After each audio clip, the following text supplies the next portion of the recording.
All right. Good morning, everybody. Welcome to my Stoic Circus. And today we're going to talk about what is truly yours, a perspective to look at the world. That's right. We're going to talk about what do you actually own for yourself versus what's really not in your control and what is not in your ownership. So we're going to talk about that and some products that I kind of came across this what is it, Labor Day weekend. So stay tuned here as we get started on my Stoic Circus.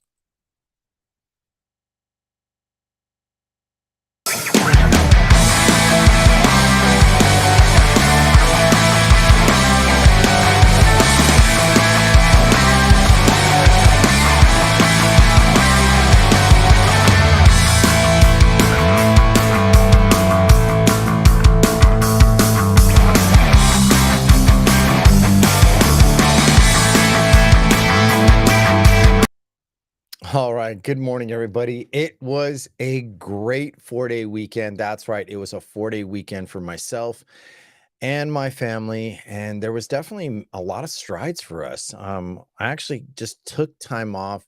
I took the extra Friday off and got Monday. So it was 4 days. It's almost like having a week.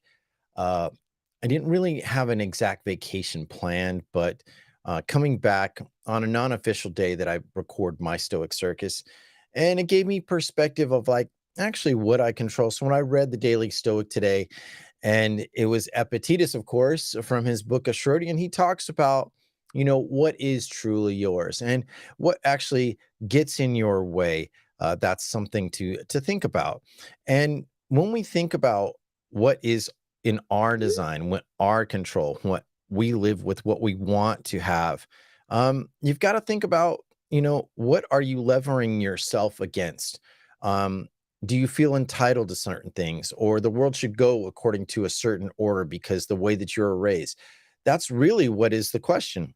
But without further ado, just to really consider how I'm framing this, Epictetus from his book Ashrodian said, "Remember then, if you deem what is by nature slavish to be free, and what is not your own to be yours, you will be shackled and miserable, blaming both gods and other people. But if you deem as your own only what is yours and what belongs to others as truly not yours, then no one will ever be able to coerce or stop you against your own will. You will have no enemy, no one will harm you because no harm can affect you," right? So what does he mean by that? And what can we use examples? In the Daily Stoic by Ryan Holiday, he would use James Stockdale, a famous captain. I believe he was in the Air Force, and he was shot down over Vietnam. And for 7.5 years, this guy went through a tremendous amount of torture. We're talking the guy was beat, hung, stretched. They tried to use him in propaganda videos, and he was smart enough to say, "Sorry, not today. I'm not going to do that." And what he did was he was even quoted in saying, "Hey, I'm now entering into the world of Epictetus." And why did he say that? He said that basically because Epictetus had gone through, from my understanding or my memory, he was a slave at one time.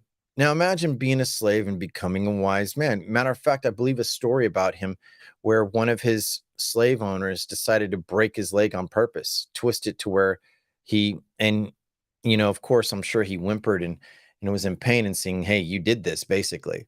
And I remember that story. I forgot who was telling it to me when we were talking about stoicism.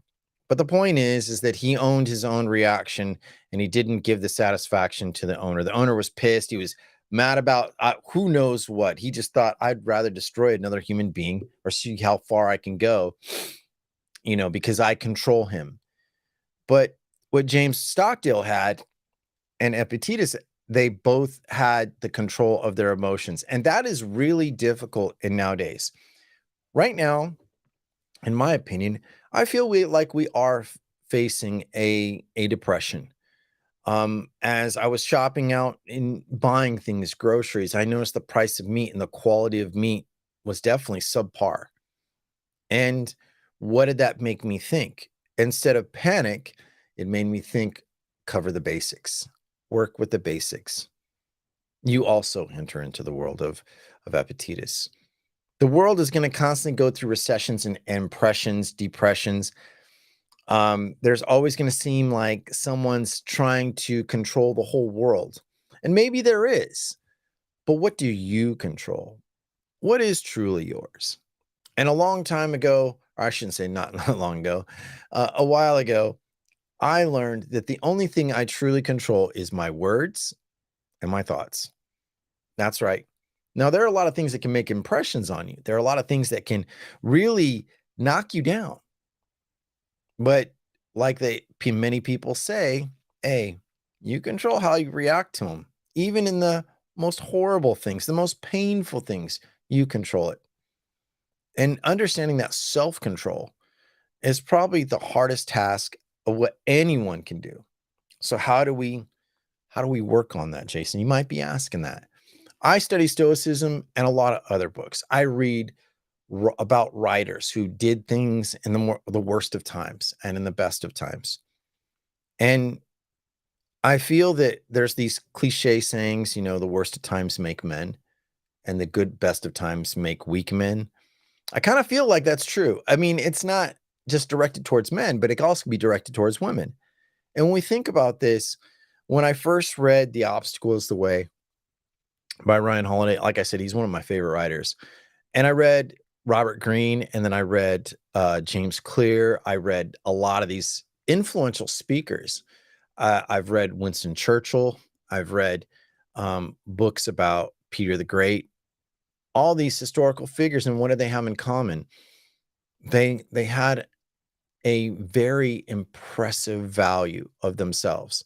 They had a really, truly amazing look at how they controlled the events themselves in the events that were taking place. Imagine being Marcus Aurelius, you're the emperor of Rome, and not only you've got the Antonine Plague, this thing was like wiping out people faster than COVID or what we think COVID did. It also, he had to deal with constant civil unrest. There's always someone trying to um, take your position, probably kill him. And this guy necessarily did not want to be Caesar. He was trained, he was adopted, in essence. His real father did not take whatever control. His mom and his stepdad, they raised him, right? And they educated him and they taught him how to look at things, the affairs of state, and how they could affect you in the outside world. So when we talk about what is truly yours, this guy, Marcus Aurelius, and then you take Epictetus, who was a slave, two different perspectives, one in the ruling class and one in the slave class. What do they share in common? The human condition. We know that our feelings constantly change. We know that the events always change. Every emotion is always fleeting. Every moment is all evolving, whether you like it or not. So when we look at, you choose what can affect you, that's probably the hardest realization, if you really look at it, to accept. Our ego constantly wants to bite and it wants to pit. It wants to make you think that you have an advantage or you're disadvantaged. But there's one thing that really puts the ego in check. There's a couple of things, actually. When we look at what puts our ego in check is like, make a checklist of your actual abilities and compare it to the situation at hand, the problem. Are you equipped? Or it could be, are you experienced? And if you're not experienced, how do you work with that? We judge ourselves way too harshly, I would have to say. We're not being curious to take the steps to say, hey, I'm going to find out. And even if I'm not an expert, and I'm still going to go for it, versus, oh, that seems too difficult. It seems too shady. I don't know about all this. Right. And when we look at what is truly yours, when you look at how you actually activate yourself against whatever's going to take place, you've got to look at what you actually work with. And you should never talk yourself out of doing something just because you haven't done it. Let's see. Hold on. I need to make sure that All right, there we go. Chat is in the overlay. Anyhow, but we talk ourselves out of doing new things because we compare the rate of difficulty, the adverse reaction to our attempts as this is a no-go. And our minds will tell us, don't do it. This is too dangerous. This is going to take too much work. I didn't start young enough. I wasn't, I don't have all the money. Whatever the excuse that your mind is going to come up with, it's going to tell you no. If it's difficult, it's automatically going to tell you no. And then there's the other side where you can really look at like, you know what? This has been done. I probably could go after it. Yeah, let's go try. And if you're curious, you keep attempting and practicing, and eventually all those failed attempts, somewhere you're going to make headway in success.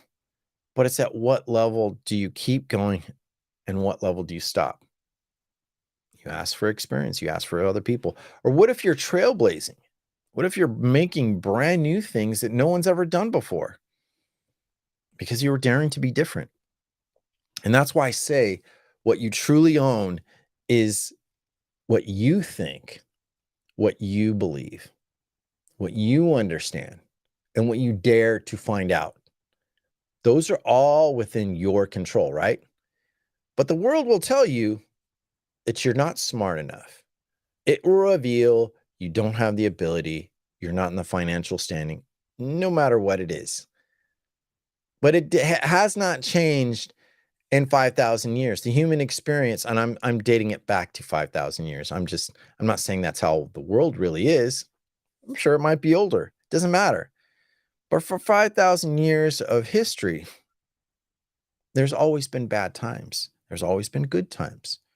There's always also been nominal times. But the people that make those times, their reaction, oh, the world's going to end. The finance bricks is really hurting the US nation. The US dollar is falling apart.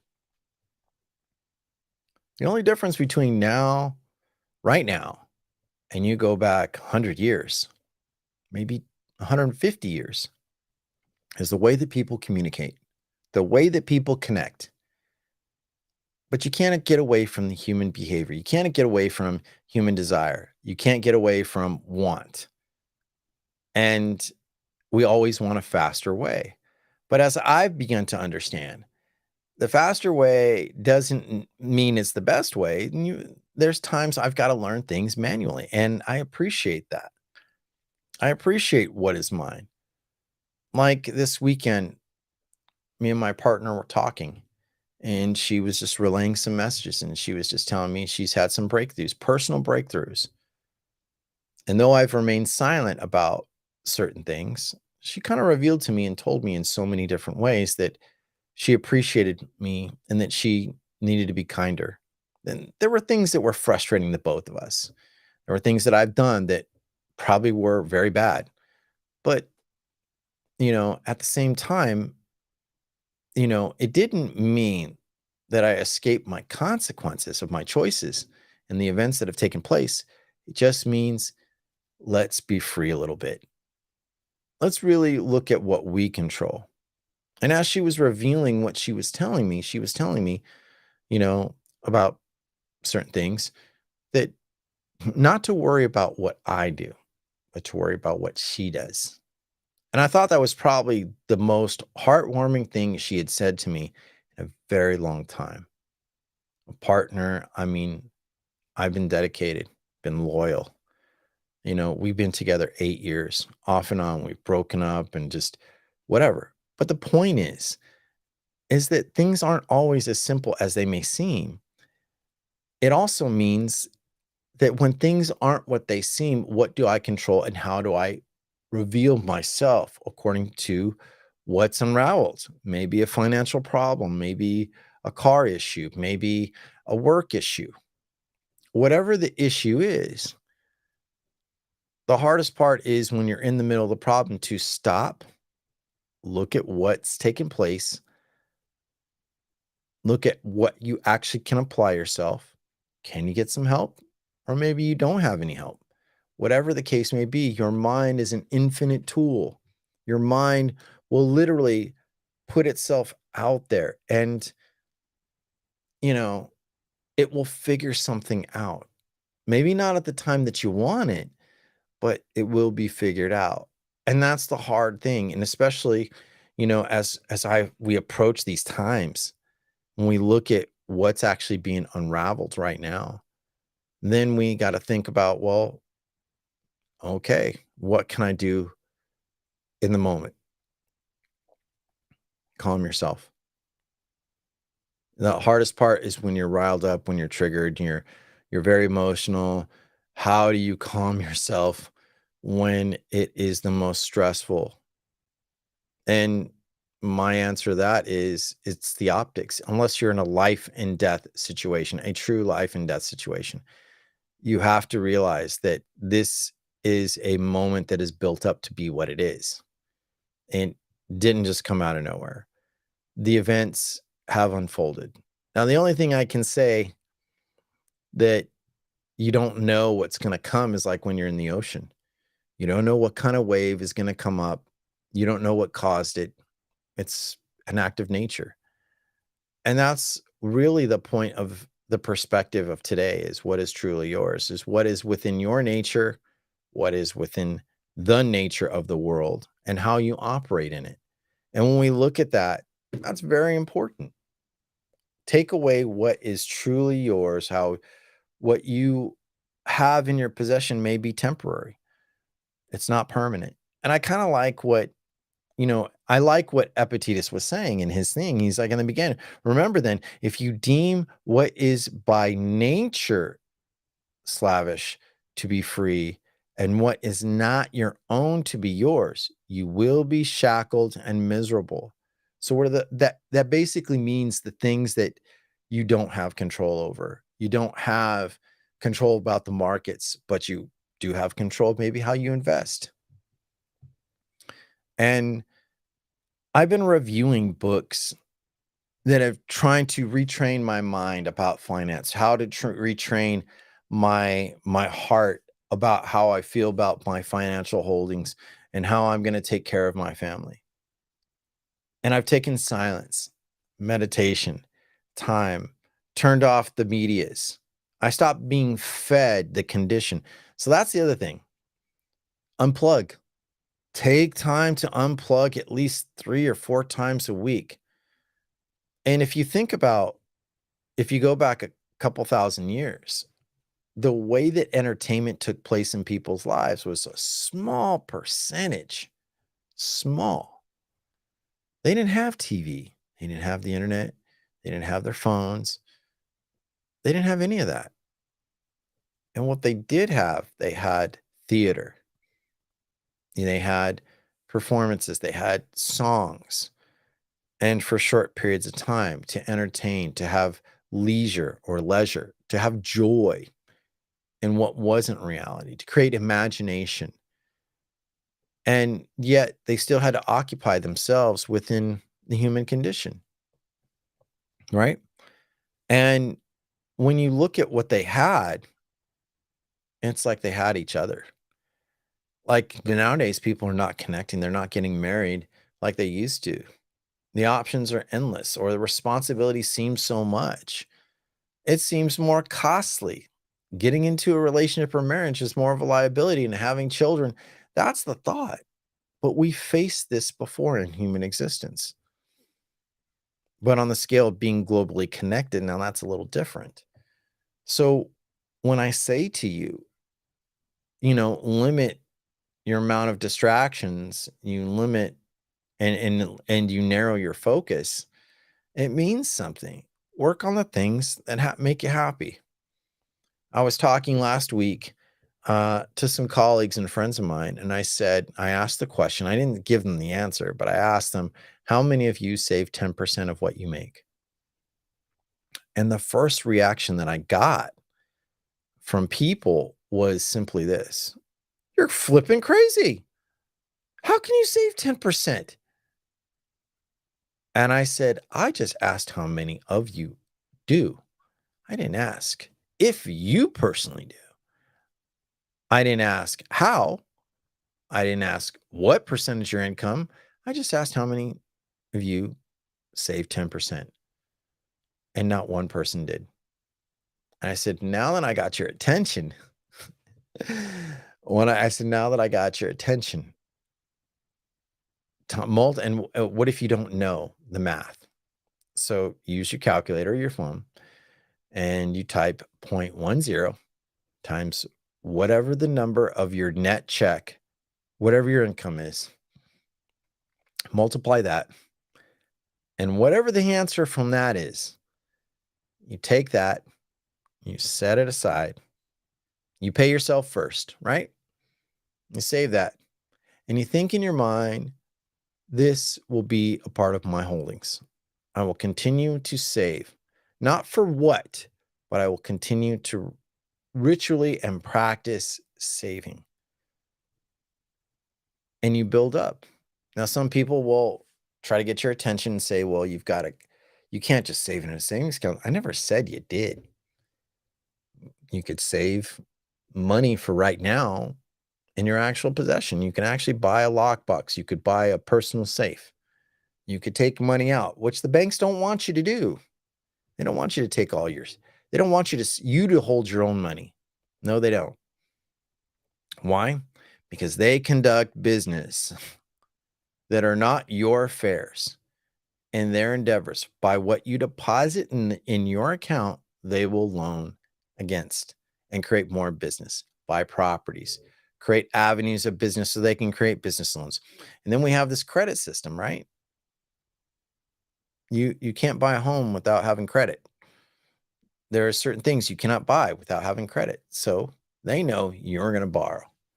But what if there's the other small percentage, and I would say it's probably the 2%ers, that actually pay for things just cash only? No, we're not loaning, we're not borrowing, we're saving. And that is a way of life. And when you save all that, you learn about, okay, now I save, but now how to grow with your savings, right? And why this is truly important, because it shows it's a physical thing that is true, what is truly yours. Now, money is meant to be exchanged and spent, but no one ever said about when do you need to spend, what you need to spend on. There's plenty of gimmicks for that. And I was reviewing, this is probably my second time reading this, The Richest Man in Babylon. That's right. By George S. Clason. And he goes into talking about the first beginning steps. He talks about putting money aside, holding it. And what is that? It physically represents your mindset to have discipline, build the resilience against what's going on in the world, and someone could say, well, what if the dollar absolutely crashed and it was worth nothing? It doesn't matter, because there will be something to replace it. Trade and exchange always happens, takes place in the human world. We're the species that does that, and there's always someone trying to be in control. So it goes back to when you build up a holding, a savings that is yours, you control it. No one can borrow against this. You become your own bank. You save your own cash or whatever, however you want to do. You don't borrow as much. Guess what? Not much things can leverage against you. Not many things can really grab you and make you feel like crap. And that's the thing, is nothing makes you feel like shit but your own self. Excuse my language. Nothing makes you feel bad but your own self. And you have to remember that you are the one that makes yourself feel bad. No one else does. People can do things that can upset you, but you choose to give that. And it's one of the hardest lessons that I've ever had to learn or undertake. So my overall lesson is today, as I get ready to wrap up, is think about, and I was using money and how to save, begin to start to do that. Unplug 3 or 4 times a week. Truly unplug. Don't look at your phone. Don't look at the blips, the emails. Like, I counted over the weekend, I got 500 emails from Thursday night until today. And the majority of those were junk. Junk. And when I looked at I was like, "Wait a second, I need to go into my Gmail Google filters, and I need to start keywording filters out companies that I do not wanna hear from." I've been interested in products that continue to send me like, there's this guy I like on YouTube, uh, it's called London Real, and it's Brian Rose. Absolutely love the guy. Love his information. I signed up to be a part of London Real to know when his podcasts come out. But what I didn't know was the guy sends me 3 to 4 to 5 emails in the morning and at night, twice a day. That's a lot. I'm like, "I'm sorry." And they're all kinda, like, titled the same way, "Get into your cryptocurrency, get into this, invest your money, blah, blah, blah. Buy my program." And honestly, those amount of emails turn me off. They do. They truly just "Sorry, bro. I'm unsubscribing from your platform because you send me too many damn emails." The same emails ritually to get at your mind. And I remember, um, there's this book called Outwitting the Devil by Napoleon Hill, and he talks about leverages, get you drifting, get you paying attention to everything else. But when you have that sobriety and you start to understand, okay, this is what builds my experience, I now focus on building a savings. And as I'm building a savings, as I'm doing that, I'm learning about money, the language, the culture of money. Why do I say that? Because that grants you the access points to buy your way in, buy your way out, own your own home, own your own vehicle. Look at using your less of your own resources and not being so frivolous with your money. That's also another thing that I noticed over the weekend. I blew a lot of money this weekend. I wanted to have I needed a vacation, and Labor Day was that. I got to stay home. I got to help with my little one's room, clean it up. Still not done doing it, but I took my time back. I took what I wanted to attend to back. I got to go to San Francisco, had lunch yesterday at Cha Cha Cha. Thank you so much for the people that work at Cha Cha Cha on Haight and Ashbury in San Francisco. Great food, good experience. I got to connect with my partner and I appreciated her. I got to see my little one, spend some money on her clothes. It's kind of like just dad wanted to splurge. And it was well deserved. I'm not going to complain about it. But also in my mind is build back up those reserves of what I spent. So that means the next following weekend, I'm not going to be splurging, but I will be keeping things in mind. My next home that I'm going to buy, my investments, creating, it's like what the richest man in Babylon, your gold, you know, tokens must have children. You're building, your savings to have children, and they're gonna have children. The money that you make must breed more to make more. But what is good enough? That really comes to the question at hand, and that's really the thing, is learn what actually is yours. Grow your interests, grow your creativity, grow your money to be yours, and live an honorable and humble life. Learn to survive off the basics. Discipline yourself. Me and my girl were talking about this. She saw when hard times, she saw Mexican people always had a couple of staples in their kitchen. Didn't taste always glorious, but they were conditioned to be able to how to survive through the toughest times, and all tough times fade. That's right.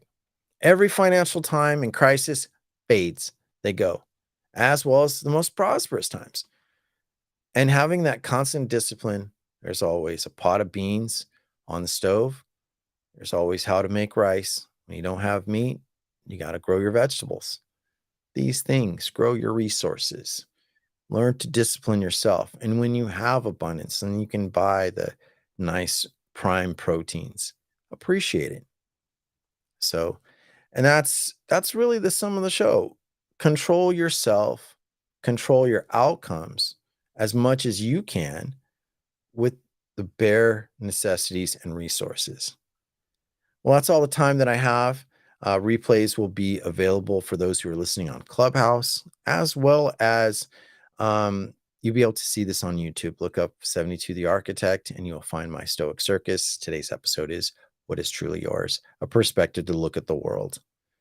All right, y'all. I hope you all have a great day, and we'll see you next time. Take care.